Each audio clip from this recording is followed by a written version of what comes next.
we're going to talk about some things that have come up in this past week.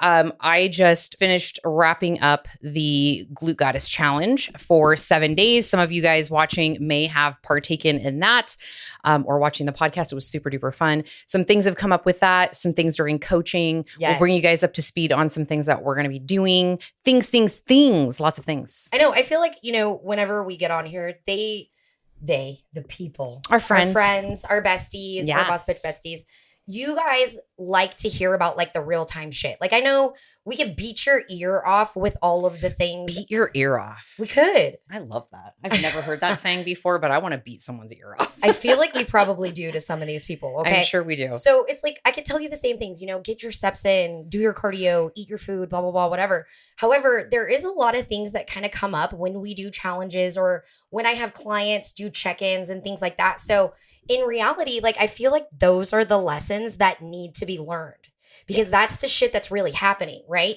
Like I did the Glute Goddess challenge with you. Mm-hmm. I didn't finish it, but I did. I did most of it. You were probably doing your own things. I was. I was like doing the things and I was like, okay, I feel good. Right. And I feel like it was a really great start to like really feeling good the next week too. Yes. You know what I mean? I agree. So what do you mean? What about you? How did you feel like going through it and doing all that? Well, when we designed the workouts, we sat down and we talked about like, because obviously I can write a training program in my sleep, right? Yeah, 100 of them. But the point with that challenge was that we are trying to get women to step outside their comfort zone. Right. And a huge piece of that is getting into the gym and getting into the weight room. Right. Right. Yeah. And a lot of women reached out to me and they're like, hey, I work out at home. I don't have a gym. Can I still do this program? And I'm going to be dead honest. Right. So I gave a simple piece of feedback and I said, you can do the Goddess Challenge. The app allows you to swap out exercises, which is fantastic. However, it's just like a recipe, right? Right. If you continue to swap out too many variables, then you have then created an entirely new recipe. And so we're baking some cakes. Okay. Cakes. And it might sound simple in theory for a lot of people, like just go, just train. Like how confusing could it be? But there is actually a little bit of an art to the strategy behind creating a training program. It's not just like throwing spaghetti at the wall and just like, yeah, let's just toss in this and that because that's a butt exercise. Right. We want to hit different muscle groups, different parts of the glute muscle from different angles with different machines, with different implements. I mean, right. I just love training glutes, and I would say I love training butt stuff. Butt stuff is like, I feel like, especially for women, until they know that they're really fucking strong until they do a good lower body day. Right. And the best thing about that too is because, we're doing glute camp in the studio. I've got some newer girls that they've never really trained in a gym. They've never done anything with a barbell. And the way that their strength has like increased in just like a couple of weeks has been crazy.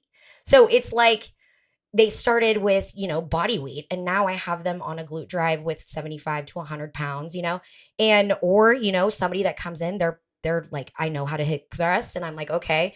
And then I get them to feel confident in the fact that they can go heavier faster. Obviously with all the variables being right, their form is really good and things like that. But that's really why it's great to have a trainer to be able to push you as well. And I feel like with the glute challenge, that's basically kind of what it was. Yeah, definitely. I mean, the app went bananas. Like I have never had a challenge that was so engaging, and I've been doing this shit for 100 years. But I think just because of the way that like, obviously like technology is advanced and things since like challenges ever became a thing. But this challenge was like girls were chiming in. They were like posting selfies. They were talking about vulnerable things like I've never shared in any kind of forum before or, in anything and sharing their experiences. But sort of circling back to what I was saying is that when we design programs, or I was designing the challenge, it's like, no, I really want you to try to stick to that program as best as possible. And I know like not all gyms are going to have some of the things that we are accustomed to because this challenge was worldwide. Obviously, I had girls in different countries participating, but to the best of your ability, if you have access to a gym and you can get to a gym and it's in your budget to spend $10 on a Planet Fitness or whatever, it's in your best interest to follow that program at a gym.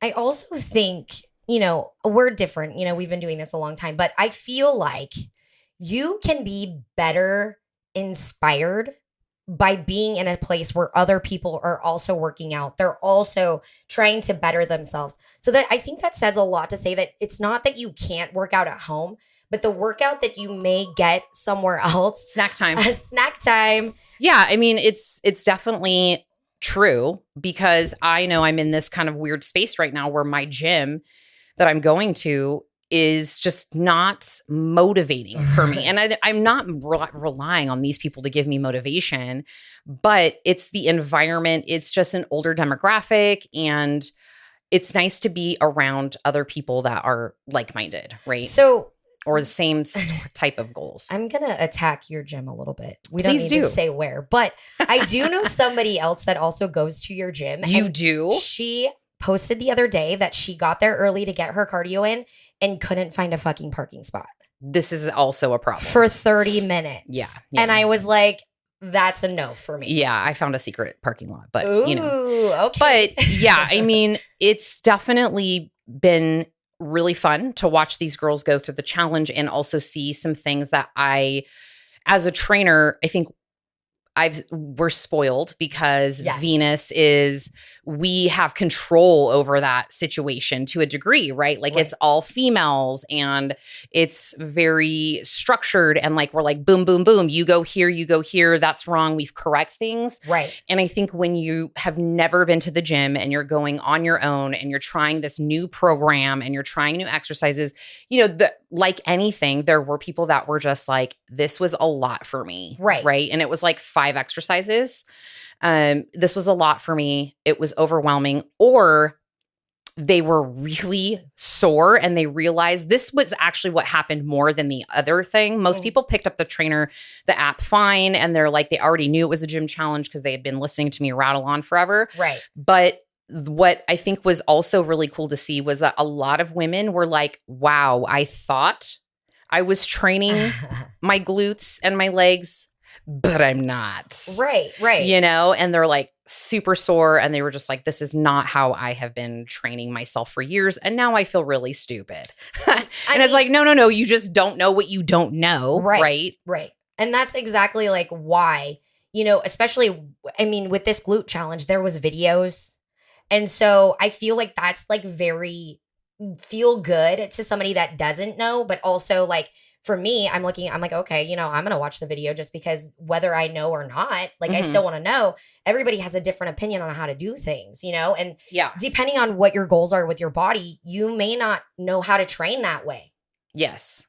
Yeah. And that's just like we talked about on the last episode is that I bought a program. I hired a coach. She also has an app. It's different, but kind of the same, you know, same concept. Right. Is that I'm using the app and she was doing like a lateral lunge. And I'm like, I just still want to watch the video. I want to see what she has to say about a lateral lunge, even though I've done a lateral lunge 1,000 times probably in my life, but still, you know, it's just wanting to be very on track with what, you know, the program is calling for. Yeah. Just making sure I'm executing properly. For sure. Yeah. Yeah. So it's been fun. And then a good handful of them have enrolled in the Goddess Body Project, which is starting on Monday. So for those of you that are watching this in real time with us now, it is April 15th when the Goddess Body Project starts. So a lot of these girls are just transferring right into that so we can keep the training party and diet and all that fun stuff going. You know, and I think that's the biggest thing too that kind of take home with a lot of people is like, I train, I do cardio, I do all the things, I eat pretty healthy. And they're just like not figuring out why things aren't working. Right. And I think, you know, obviously we always say we have the curse of knowledge. And so it's difficult for us, not difficult for us, but we have to do some like thoughtful processes to try and figure out and help some of these clients. So I've kind of ran into a good amount of things this week that I feel like is really, really good to touch on. You know what I mean? So I have summer's around the corner, right? So it is shredding season for most of my clients, right? I have a few that are just like, nah, I'm good. Let's build through this summer. But I have a lot of girls that are going into a cut, or they've been in a cut, or they thought they were in a cut. And the way that they're going about it is just kind of running them into the ground. Like they came to you with that, or no, they've been like maintaining for a while. They're all, some of them are curvy Barbies. Some of them we've just been working their calories back up, you know, into like the 1800 range. And it's like, okay, well now it's April, June is coming. We need to cut. So everybody, not everybody, but a few of them are in like an 8-week cut. Some of them are in prep. But what I'm noticing a lot with my macro girls. Yes. I remember this conversation. Oh, now you know where I'm going with this. Okay, lots to say. Counting your macros is a skill. And it's not something that you can just be like, hey, I'm going to eat Pop-Tarts all day and I'm going to have a banging fucking body. And I'm not going to be hungry. Because that's not the way it's going to work, right? I think I wanted to really push, especially for people that are, I'm in a cut, I'm only eating 1,200 calories. What is the type of food that you're eating with your 1,200 calories? Because if you're wanting to have a tone, lean, muscular body, you're not going to get that by eating, you know, sweets and donuts and eating out a lot of the days. You know, even though it might be healthy per se, you know, I had Chipotle, I had Subway, you know, whatever it might be, it sounds healthy. However, filling that most of your days is going to keep you just back and forth. And it's going to be very difficult for you to go through a cut, feel like you can do these workouts without the right foods. Yes.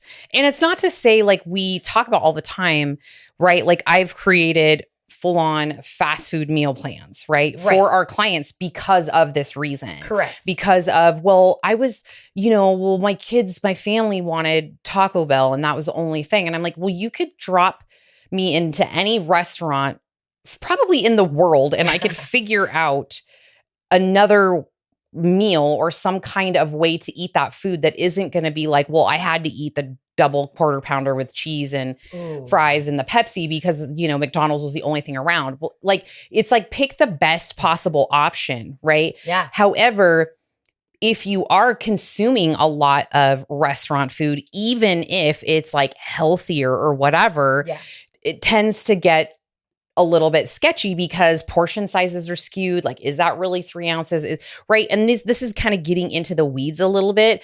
And these are girls that they understand the concepts. They're just going a little bit off the beaten path. They're dipping their toe a little bit too much in the fun foods, right? Yes. When you think about it, you want to just, you know, if you're going to indulge, it's not going to be every day, right? Especially if you're trying to be in a cut. Like, I want your body to look good.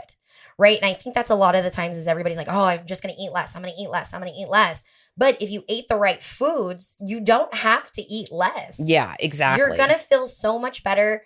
And that, like, I care about how you feel. Like, even for my competitors, I'm not just trying to grind you into the ground to get you to a show. Yeah. Like, that's why we have questions, you know, and especially with a lot of my lifestyle ladies, like, I know we want to get lean for summer, but we got to do it the right way. Most definitely. What's funny is, I mean, not funny, but another thing that, since we're on the topic of all these fun things, is with the Glute Goddess challenge, these girls had to do cardio. I think you were going to say something about cardio. Yeah. And again, a lot of them had never been on a stair mill. They had never been on a spin bike, or they have never used the treadmill on an incline even. Right. Because they were like, well, I just thought I had to do all these group fitness classes. You know, I would always go do this class or that class. And I did see some of that in the conversations. Yeah.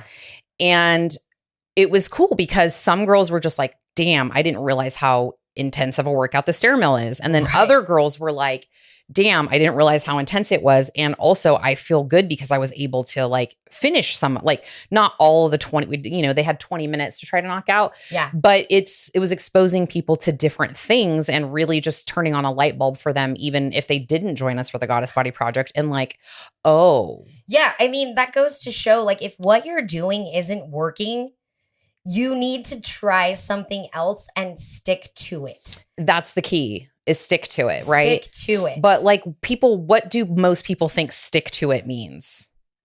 I feel like we see a drop in clients' adherence, you know, different times, but I find a common theme is when they are trying to do everything at once. Oh, yeah. And which is great. Some people operate that way. However, the problem is when they go all in like that and they revamp their entire life, and then they also tie success to the scale.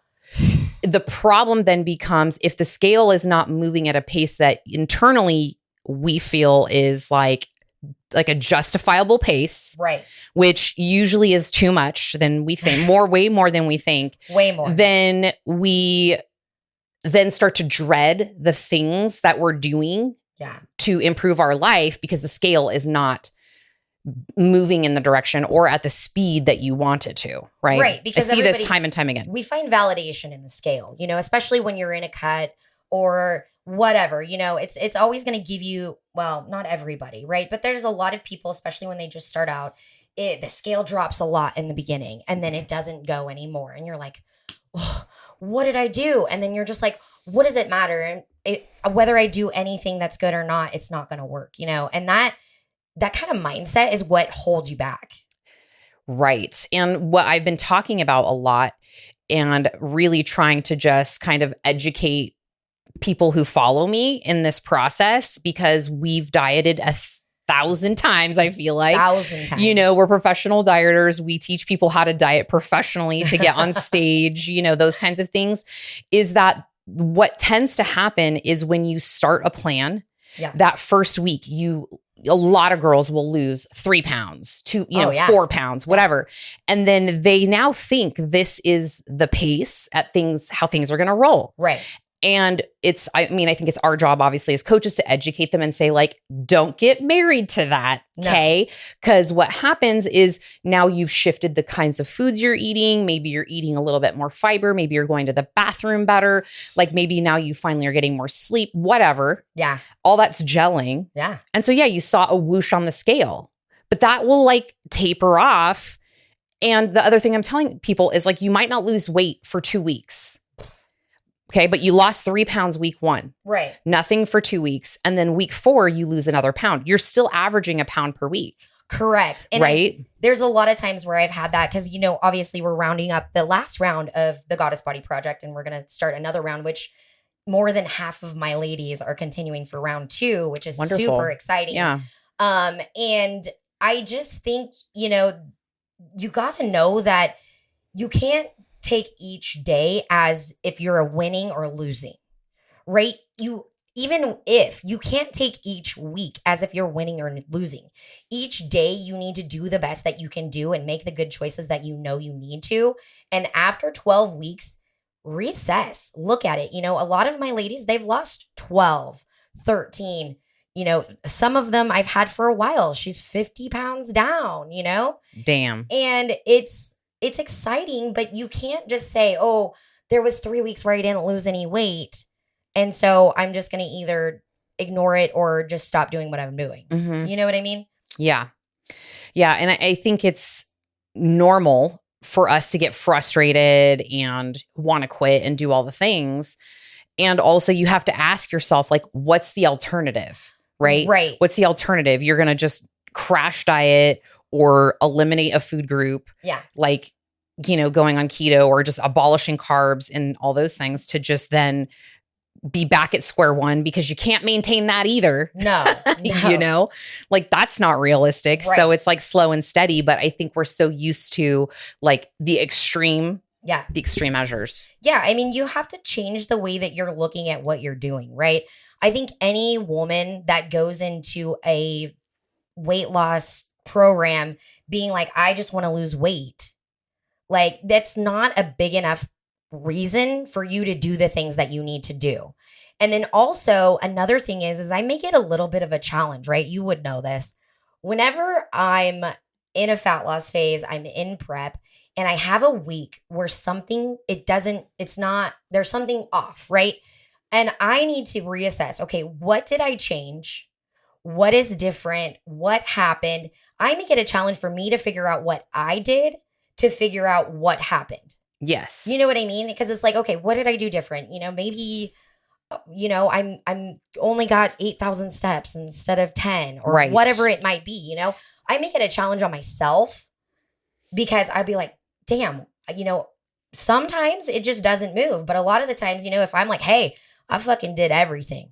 I didn't go off at all. Then I know that it's not me. And I need to be like, yeah, that's exactly what I want to say. I want to be like, nope, I did it. That's my body being weird. But I think we have programmed ourselves to understand and take ownership of that. Correct. And understand that because we have seen what like crazy strict dieting and having every box checked will produce a result. Right. Like it does. There's just no way around it, right? Like if you are in a deficit and you are checking off the boxes and doing the things that you're supposed to, something is really, really wrong with you as a human if it's not working. I hate to be a dick. Right. But I mean, we've gotten ourselves to freakishly lean states. We've gotten clients to lean states, right? And we know that they're controlling their measurables.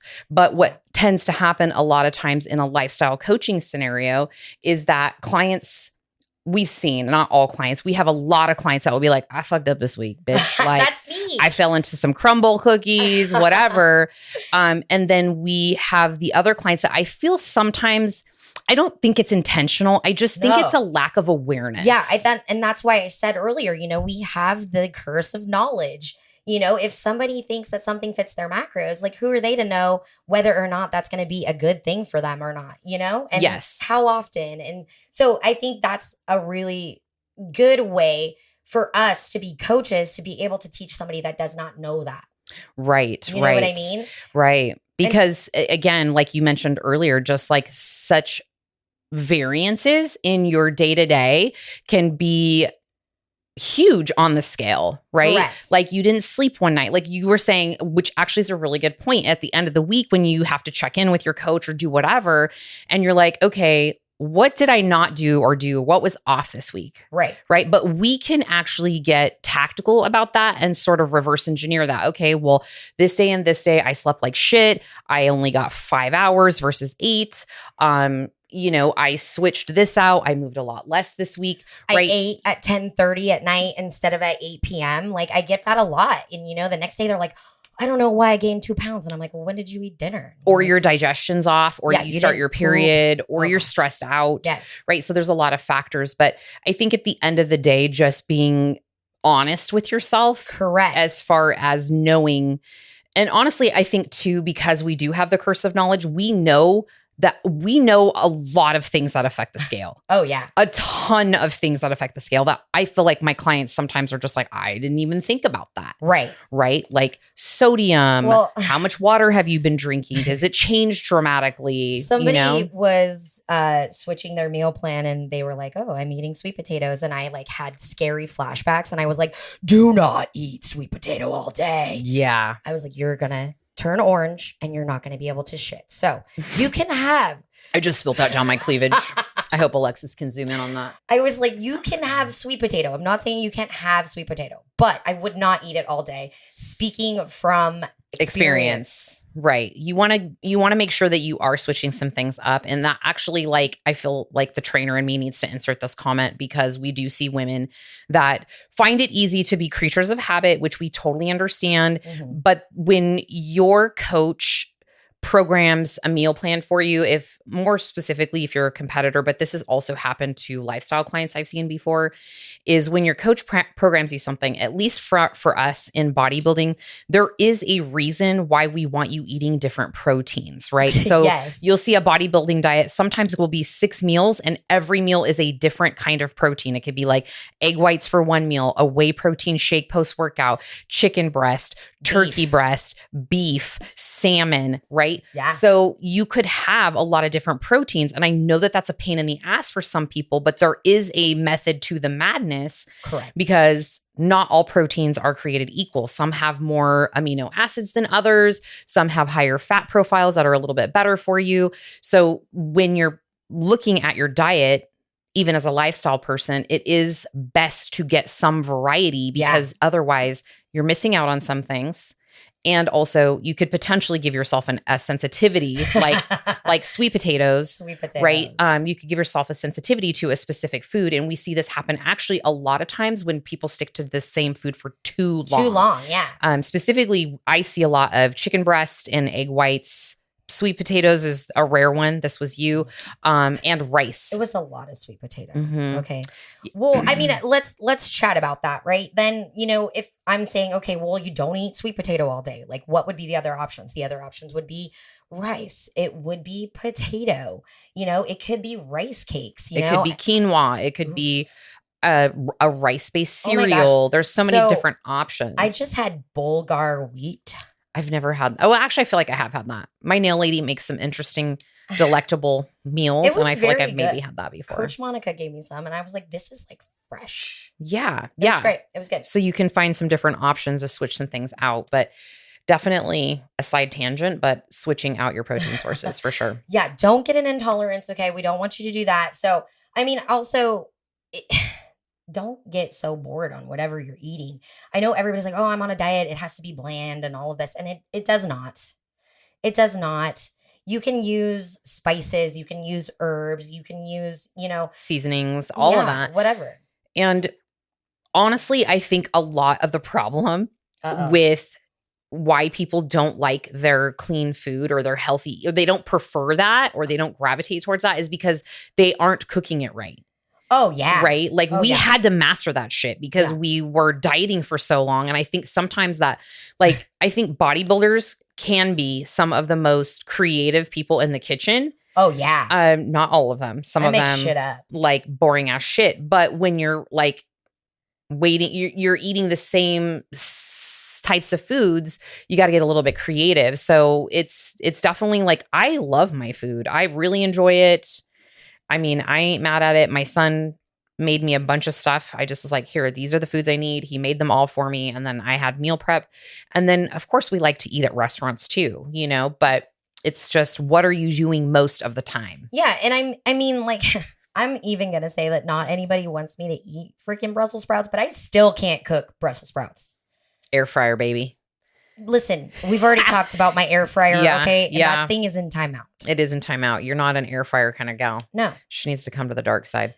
But the Ninja is where it's at. I think you just have the wrong air fryer. Listen, you how have many the, fucking air fryers can there You be? have like the fancy one with the little thing and the thingies. You just need the basket, the little basket that opens and you throw it, you toss it in there and you just let it get to beef jerky and then it's fine. This is what I get for being fancy. Yeah. Okay. So air fryer's where it's at. All right. Well, this was kind of ranty. It was very ranty.